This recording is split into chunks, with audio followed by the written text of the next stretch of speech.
Assalamualaikum warahmatullahi wabarakatuh. Kita berjumpa lagi di pertemuan 8. Kita akan membahas tentang konsep cedera.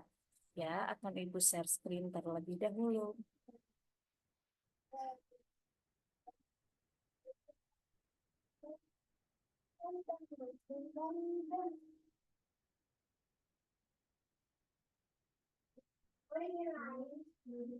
Oke.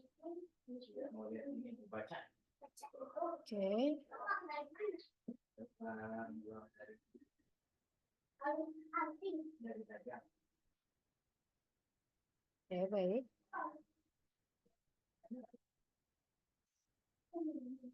Ya. Nah, di sini kita akan membahas tentang konsep antis cedera, yang kedua jenis dan bentuk cedera, yang ketiga kondisi cedera spesifik, yang keempat manajemen dan perawatan cedera. Nah, di sini ada konsep cedera di mana ada segmen anatomi dan struktur tubuh, yaitu ada sistem kerangka, sistem otot, organ vital, jaringan pembuluh darah. Dan di mana sistem kerangka ini adalah tulang-tulang tubuh berfungsi sebagai penopang utama yang dapat mengalami patah, retak, atau pergeseran akibat energi mekanik atau kinetik. Adapun sistem otot menjadi tumpuan beban atau benturan sehingga dapat mengalami robekan, memar atau kejang akibat trauma. Adapun organ vital cedera pada organ seperti otak, jantung, atau paru-paru dapat menimbulkan akibat fatal, energi tinggi atau tekanan mendadak.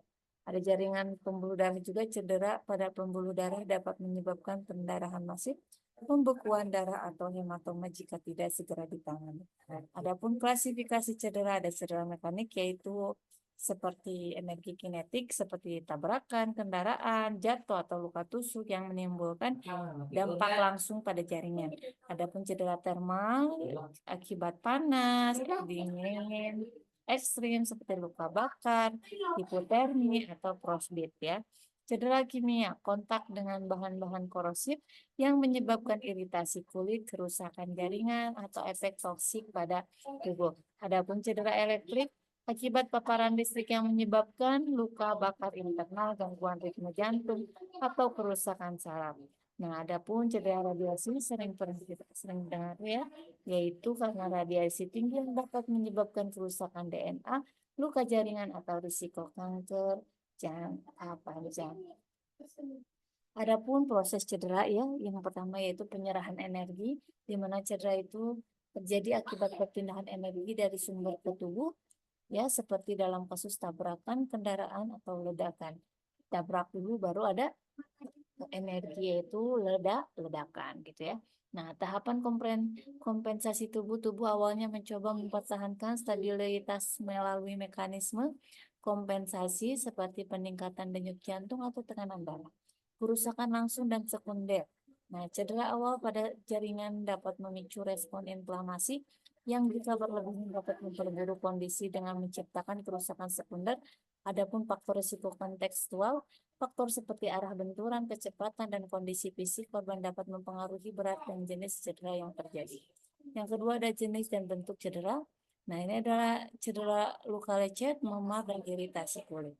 Nah, luka terbuka, laserasi, itu seperti luka robek ya pada kulit yang diakibatkan oleh trauma benda tajam dapat memerlukan jahitan jika robekannya mendalam tentunya ya. Dan tusukan cedera akibat benda tajam seperti paku pisau yang menusuk jaringan tubuh membutuhkan penanganan hati-hati untuk mencegah infeksi. Karena jika lukanya terbuka itu mengalami infeksi pasti akan memperparah berarti ya. Nah, ada juga yang ketiga luka terbuka itu ya sayatan.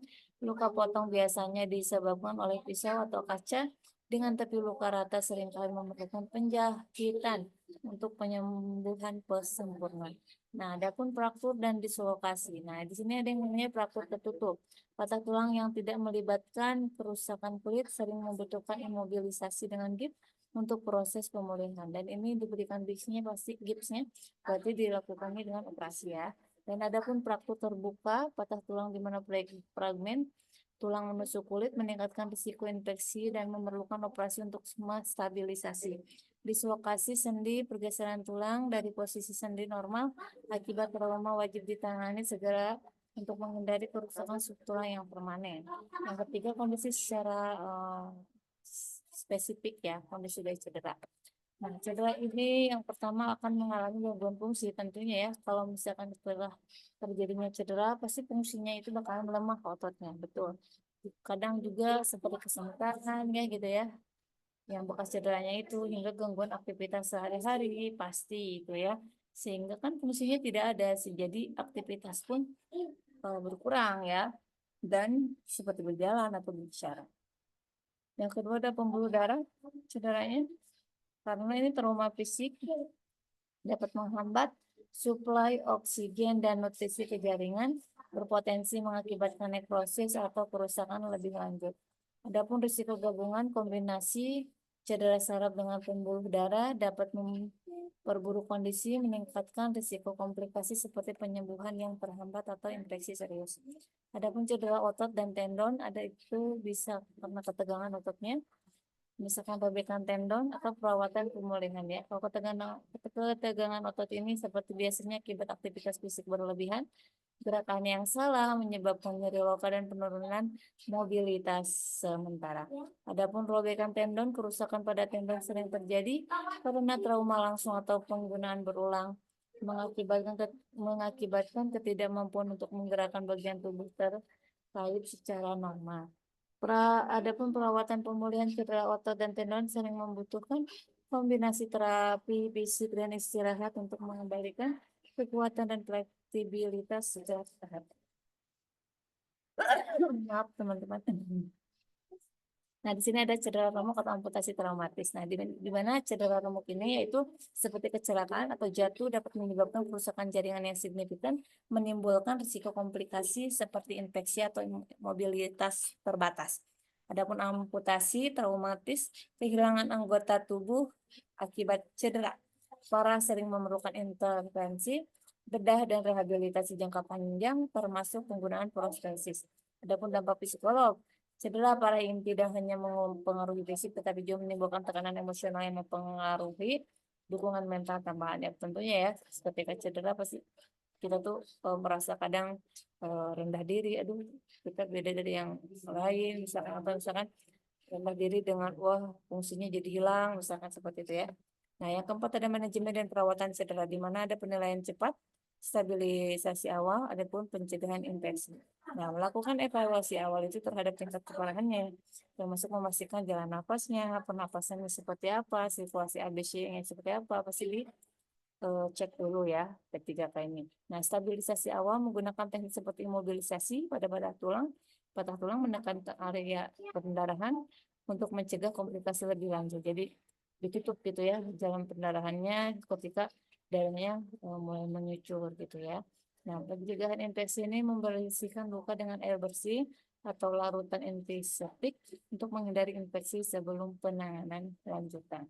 Nah, teknik perawatan luka itu seperti biasanya kita membersihkan dulu, setelah itu membalut, pemantauan penyembuhan juga, karena setelah dibalut pasti harus pemantauan juga ya. Nah, setelah dibalut, pemantauan dan dilakukan obat topikal ya, dioles kah atau misalkan dikasih obat kah.